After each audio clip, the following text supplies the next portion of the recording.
The Silent Call. Once upon a time there was a traveler who walked through many lands, seeking a treasure he could not name. He had climbed the highest mountains, where the air was thin while the stars felt close enough to touch. He had wandered through cities and villages, and spent many hours at the feet of masters, collecting words like rare gems. And by now he knew it all, but still his heart never arrived. One evening, tired from a long day of walking, he arrived at a quiet village in a valley hidden between two rocky cliffs.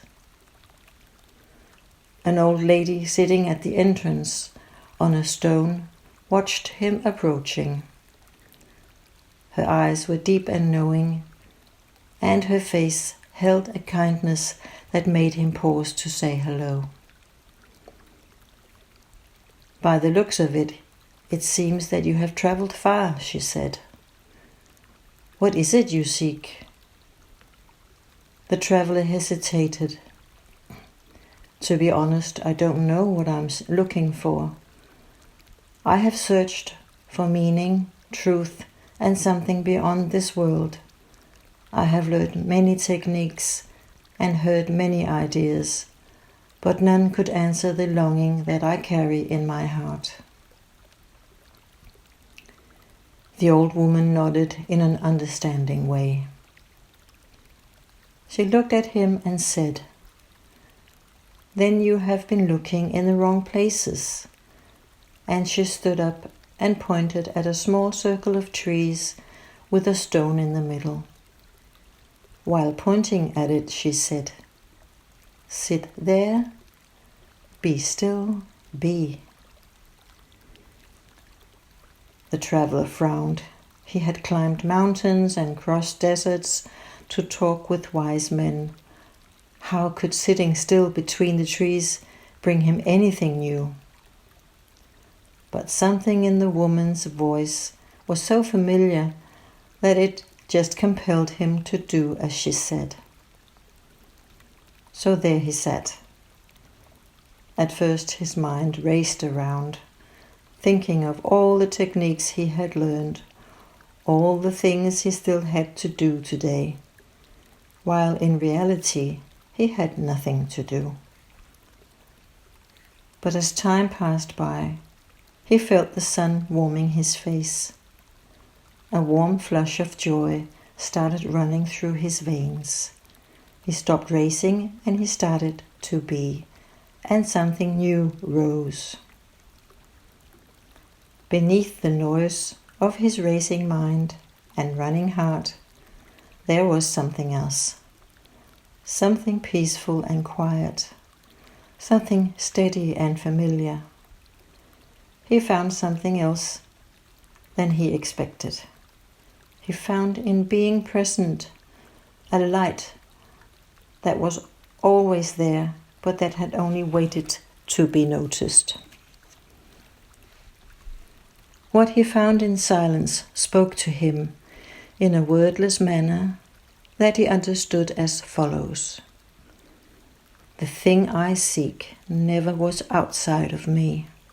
It always is here. It is only patiently waiting for me to become still enough to see it." When he realized this, his inner eye opened so clearly that he could not unsee the light he saw. When he left, he wanted to show his gratitude to the lady, only she had gone. But the silence stayed with him and surrounded him, accompanying him while love overflowed from him.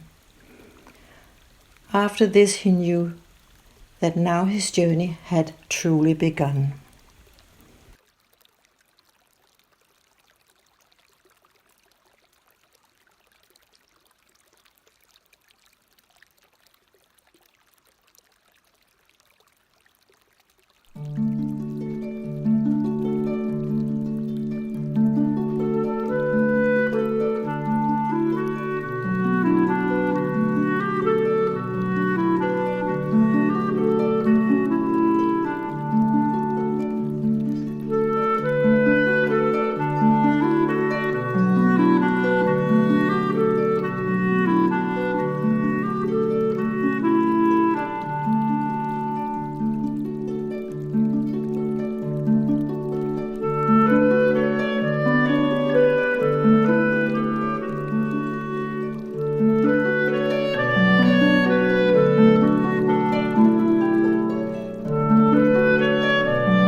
The traveler's story is the story of every soul that longs for something beyond the fleeting happenings of life.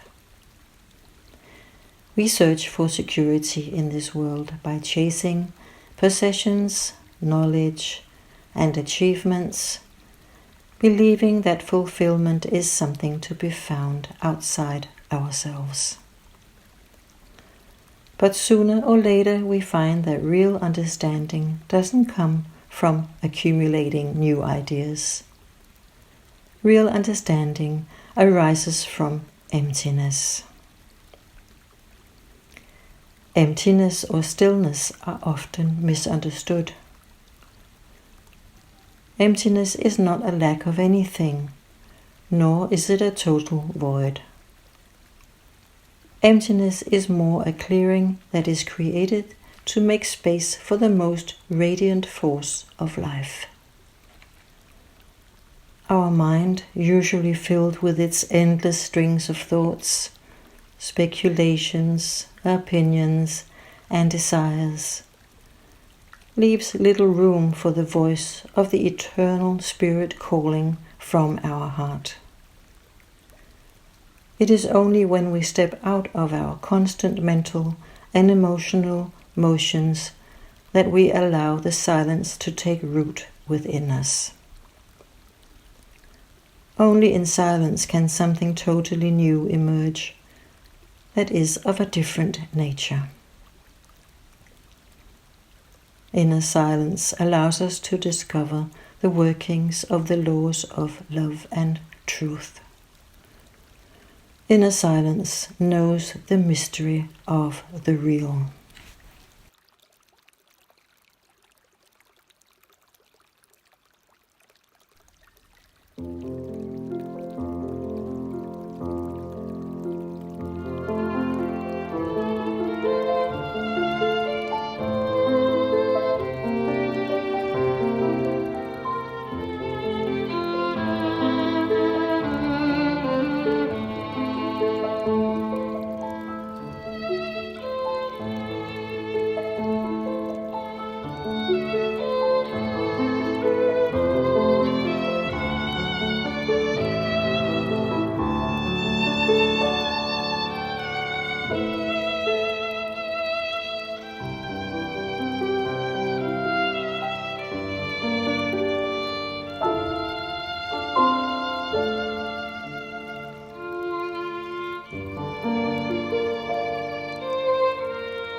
The traveler ceased running after something new and surrendered to stillness.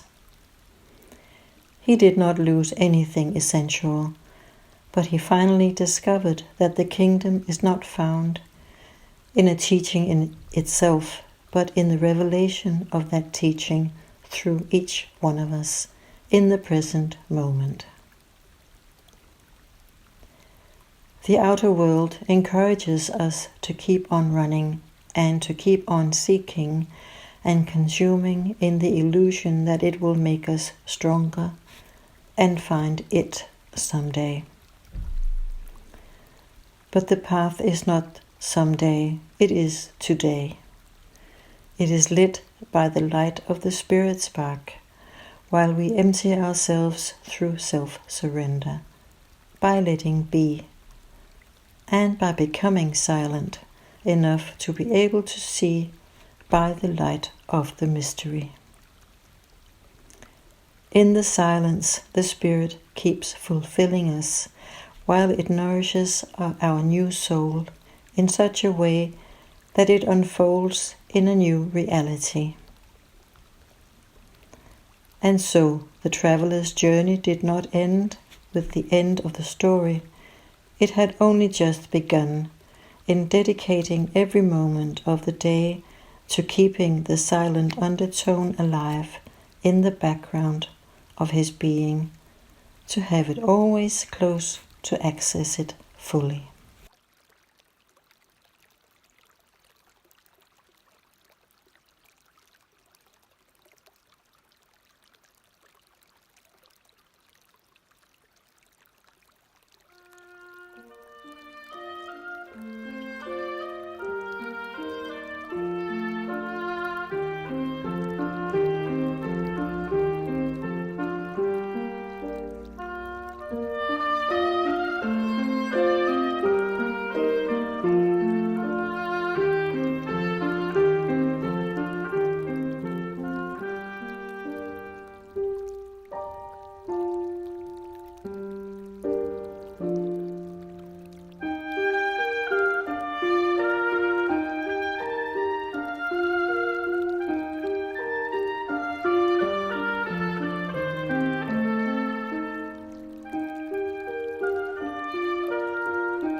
We like to close our reflection on silence with a poem by Kabir called The Sound of Silence. Have you heard the music no fingers have touched?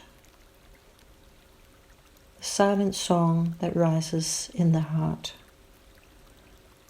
where no strings are plucked, where no breath is drawn, yet the melody flows like a river. Be still and listen. The flute is played without lips. The drum beats without hands. This is the music of the soul, the song of the infinite, rising from the depths of silence.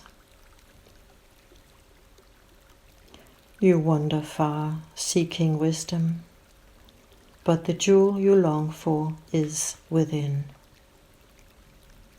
Stop searching. Sit in stillness. Let the silent music carry you home.